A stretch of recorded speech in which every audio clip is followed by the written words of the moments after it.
Right bulletin లో breaking news చూస్తున్నాం. కరీంనగర్ కాంగ్రెస్ ప్రభుత్వంపై కేంద్ర మంత్రి బండి సంజయ్ సంచలన ఆరోపణలు చేశారు. ఇక కాంగ్రెస్ ప్రభుత్వం అంటిని కూల్చివేతలు అంటూ హైదరాబాద్పై ఆగ్రహం వ్యక్తం చేశారు బండి సంజయ్.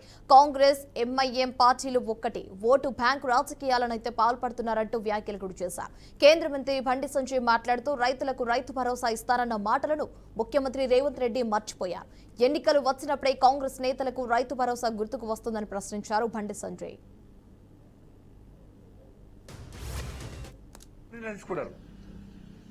మున్సిపల్ ఎన్నికల్లో, గ్రామ పంచాయతీ ఎన్నికల్లో రాష్ట్రంలో వాళ్ళకి ఎక్కువ సరికి మేము రైతు భరోసా ఇవ్వకుండా కూడా మాకు ఓట్లేసారు.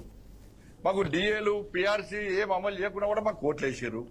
ఉద్యోగాలు ఇవ్వకుండా మాకు ఓట్లేసారు. 2,500 రూపాయలు ఇవ్వకుండా మాకు ఓట్లేసారు. 4,000 రూపాయలు ఆసరా పెన్షన్ ఇవ్వకుండా మాకు ఓట్లేసారు. నిరుద్యోగ వృత్తి ఇవ్వకుండా మాకు ఓట్లేసారు. ఫీజు రియంబర్స్మెంట్ ఇవ్వకుండా మాకు ఓట్లేసారు. గ్రామ పంచాయతీలకు, మున్సిపల్కి ఒక్క పైసా ఇవ్వకుండా మాకు ఓట్లేసారు అని చెప్పి ఒక అహంకారము ఇలా కాంగ్రెస్ పార్టీ ప్రభుత్వం లోపల వచ్చేసింది. దానికి మనమే కారణం.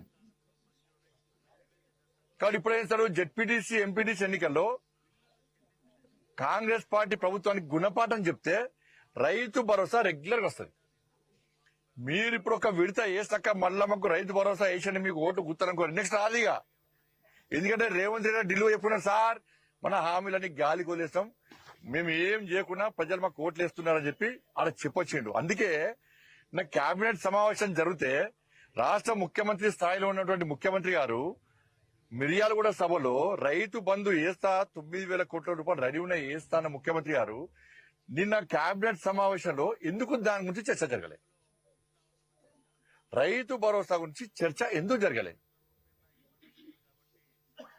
మరి రైతు భరోసా వేసే ఉద్దేశం లేదు. రైతులు ఆలోచించాలి. ఇప్పటికీ ఈ 2 విడతలు కలిపి 20,000 కోట్ల రూపాయలు కేటాయించాలి బడ్జెట్. ఇలా ప్రజలు ఒక తప్పు నిర్ణయించుకున్నారు. మున్సిపల్